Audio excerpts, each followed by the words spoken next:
संविधान को बदले जाने की कवायद चल रही है। इस देश की सरकार संविधान में छेड़छाड़ कर रहे हैं, इसको उलटफेर कर रहे हैं। अंदर जो सार्वजनिक क्षेत्र है जिसमें हम दलितों को आरक्षण है, उस आरक्षण को खत्म करने के लिए ये बड़े बड़े पूंजीपतियों को सार्वजनिक क्षेत्र दे रहे हैं। यह देश है, इसमें रानी के कोख से जो पैदा होगा वह राजा नहीं होगा। ये लोकतंत्र है, लोकतंत्र है। ये जनता के द्वारा चुनी हुई सरकार इस देश के गद्दी पर बैठेंगे। मोदी जी चाहते हैं हिंदू राष्ट्र कायम करके इस देश के अंदर जो चुनाव पद्धति है, ये चुनाव पद्धति नहीं हो। हम अगर प्रधानमंत्री बने हैं तो जिंदगी भर हम प्रधानमंत्री रहेंगे, और जब हम मरेंगे तो हमारे आने वाले जो वारिस होंगे वो प्रधानमंत्री होंगे। यही वो चाहते हैं।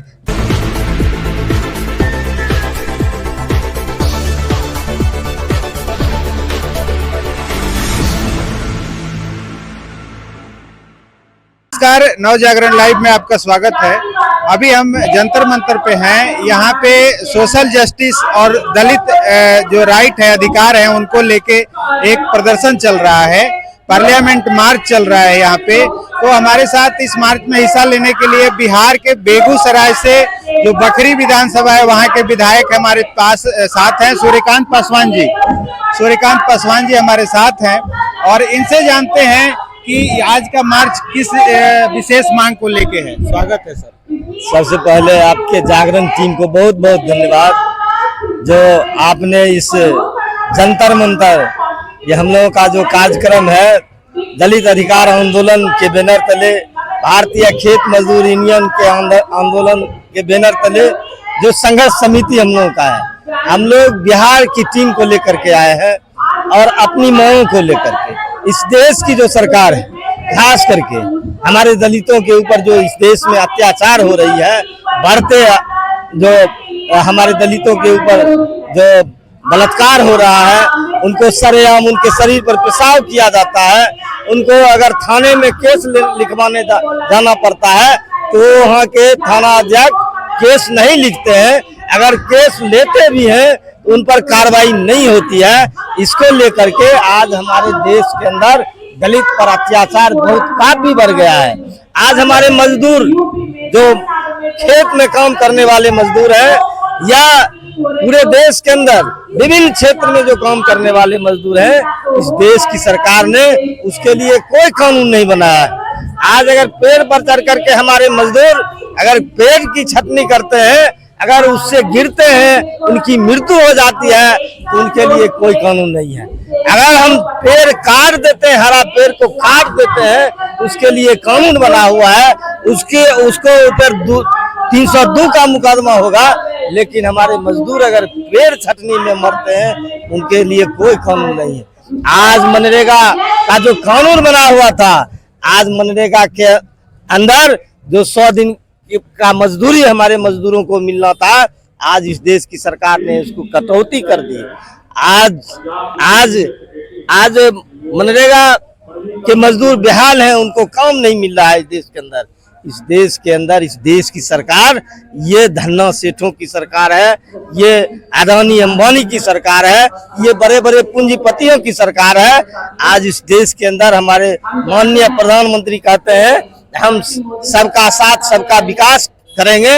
आज इस देश के अंदर इनके कार्यकाल में जो प्रधानमंत्री आवास योजना, जो एक महत्वपूर्ण योजना है, आज 2 साल से ये सरकार पैसा नहीं दे रही है। हम पूरे देश की बात करते हैं, हम खास करके बिहार की बात करेंगे। जो बिहार के अंदर हम कई जिला का जो हमारा कार्यक्रम था उसमें हम भ्रमण किए, तो सभी जिला के कलेक्टरों ने कहा, लोगों ने कहा, गांव के लोगों ने कहा 2 साल से हमको प्रधानमंत्री आवास योजना नहीं मिल रहा है। इनके पास कोई पैसा नहीं है, कोई फंडिंग नहीं है। आज किसान इस देश के अंदर बेहाल है, उचित दाम पर खाद नहीं मिल रहा है, उचित दाम पर बीज नहीं मिल रहा है, समय पर पानी नहीं मिल रहा है। आज महंगाई के मार से इस देश में किसान, मजदूर, दलित तमाम लोग बेहाल हैं। तो आप दलितों की बात करते हैं और उनकी शोषण की बात करते हैं, तो अभी मध्य प्रदेश का आपने जिक्र किया, वहाँ पे दलित के ऊपर पेशाब किया गया सवर्ण समाज द्वारा। लेकिन वही दलित जब वोट आता है तो वो एकजुट नहीं हो पाता, और देखिए प्रचंड बहुमत से फिर बीजेपी की वहां सरकार बन गई। नहीं, ये तो कहना आपका बिल्कुल सही है। आज वही हम मंच से आप सुन रहे थे, हम अपने दलितों को कह रहे हैं अपने अधिकार के लिए आपको पूरे देश में संगठित होना पड़ेगा। बाबा साहब भीमराव अंबेडकर ने कहा जो संगठित बनो, संघर्ष करो और शिक्षित बनो। आज इस देश में यही जरूरत है। आज संविधान को बदले जाने की कवायद चल रही है। इस देश की सरकार संविधान में छेड़छाड़ कर रहे हैं, इसको उलटफेर कर रहे हैं। आज इस देश के जितने भी महापुरुष थे, जो हमारे देश के आजादी में उनका नाम था, आज उनके नाम पर अगर स्टेशन बना है उसका नाम बदला जा रहा है। आज इस देश के सार्वजनिक क्षेत्रों का नाम बदला जा रहा है। आज इस देश के अंदर जो सार्वजनिक क्षेत्र है जिसमें हम दलितों को आरक्षण है, उस आरक्षण को खत्म करने के लिए ये बड़े बड़े पूंजीपतियों को सार्वजनिक क्षेत्र दे रहे हैं। ये एकजुट करेगा कौन? आप लोग इनका नेतृत्व करते हैं तो आप लोग ही पीड़ा उठाएंगे। देखिए, प्रयास हम लोग कर रहे हैं। आपको मैं बता देना चाहता हूँ, इस देश में ये राजनीतिक है उलटफेर होते रहता है। मोदी जी ये हम समझते हैं जब तक जिंदा रहेंगे तब तक इनकी सरकार रहेगी। ये संभव नहीं है, ये संभव नहीं है। इस देश के लोगों को जब चेतना आएगा, जब जागेंगे, जब शिक्षित होंगे, तब इनके हालात फिर जो होगा तो इस देश के एक भी नागरिक नाम लेने वाले इनको नहीं मिलेगा। में जातिगत जनगणना हुई है, पूरे देश में उसकी मांग हो रही है, आप लोग किस तरह से समर्थन कर रहे हैं? देखिए, हम सरकार में हैं, हम लोग तो पुरजोर समर्थन कर रहे हैं। और हमारे राज्य के मुखिया माननीय नीतीश कुमार जी ने जो करके दिखाया है बिहार के अंदर, उसका अनुकरण पूरे देश के लोग कर रहे हैं। और पूरे देश में ये आवाजें उठने लगी है जो पूरे देश में जातिगत जनगणना हो, क्योंकि जिसकी जितनी हिस्से भागीदारी उसकी उतने हिस्सेदारी, उसको लागू हमारे माननीय मुख्यमंत्री श्री नीतीश कुमार जी ने किया है। और देश का पहला माननीय मुख्यमंत्री है जो बिहार के अंदर महिलाओं को आरक्षण 50% देने का काम किया है। हम प्रधानमंत्री को चैलेंज करना चाहते हैं, अगर आप में है लोकनीति और आप चाहते हैं सबका साथ सबका विकास, तो उस पूरे देश में आप जातीय जनगणना करवा करके आप देखिए, करवाइए, तभी हमारे इस देश के गरीब गुरबा और दलित जितने भी हैं सबको अधिकार मिलेगा। और मैं विशेष रूप से कहना चाहता हूं माननीय प्रधानमंत्री जी को, आप बिहार को विशेष राज्य का दर्जा दें। अगर हिम्मत है तो आप घोषणा कीजिए।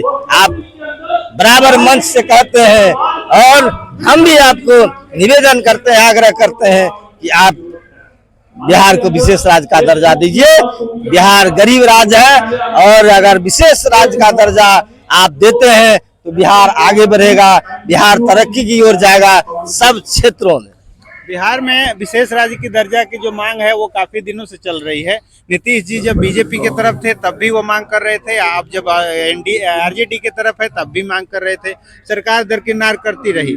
आप लोग जातिगत जनगणना की बात करते हैं, मोदी जी कहते हैं कि देश विश्व गुरु बनने जा रहा है, ये लोग जात पात की बात कर रहे हैं। यहाँ पे जो है वो हिंदू राष्ट्र की मांग हो रही है। हमारे नेपाल हिंदू राष्ट्र था, आप जानते क्या हालात था, क्या विकास हो रही थी, क्या गरीब गुरबा पर अत्याचार हो रहा था। यह देश है, इसमें रानी के कोख से जो पैदा होगा वह राजा नहीं होगा। ये लोकतंत्र है, लोकतंत्र है। ये जनता के द्वारा चुनी हुई सरकार इस देश के गद्दी पर बैठेंगे। मोदी जी चाहते हैं हिंदू राष्ट्र कायम करके इस देश के अंदर जो चुनाव पद्धति है, ये चुनाव पद्धति नहीं हो। हम अगर प्रधानमंत्री बने हैं तो जिंदगी भर हम प्रधानमंत्री रहेंगे, और जब हम मरेंगे तो हमारे आने वाले जो वारिस होंगे वो प्रधानमंत्री होंगे। यही वो चाहते हैं जो हमने देखा है नेपाल। 5 राज्यों का चुनाव का रिजल्ट आ गया है, फेवर में गया है बीजेपी के।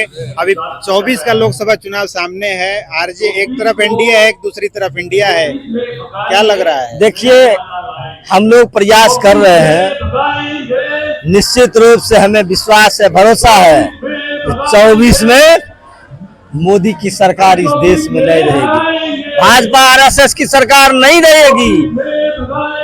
आपको मैं बतला देना चाहता हूँ, राज्य और देश की राजनीति में अंतर होता है। 5 राज्य में 3 राज्य में सरकार बना लिए तो क्या होगा, क्या दिक्कत, कोई दिक्कत नहीं। केंद्र में आपकी सरकार केंद्र में निश्चित रूप से इंडिया गठबंधन की सरकार बनेगी। मैं आपको यह जंतर मंतर पर कह के जाता हूँ। चेहरा आप इसको कौन नोट करें। चेहरा हम लोग चुनाव जीत कर आएंगे, तब हम चेहरा उसको तय करेंगे कौन हमारा प्रधानमंत्री। रूप से जो हम लोग आवाज दिए हैं इस मंच से, हमारे देश के कोने कोने से जो हमारी जनता आई है, ये तमाम लोग अपने गांव में जाकर के इसी आवाज को रखेंगे और संगठित करेंगे और संघर्ष करेंगे। बहुत बहुत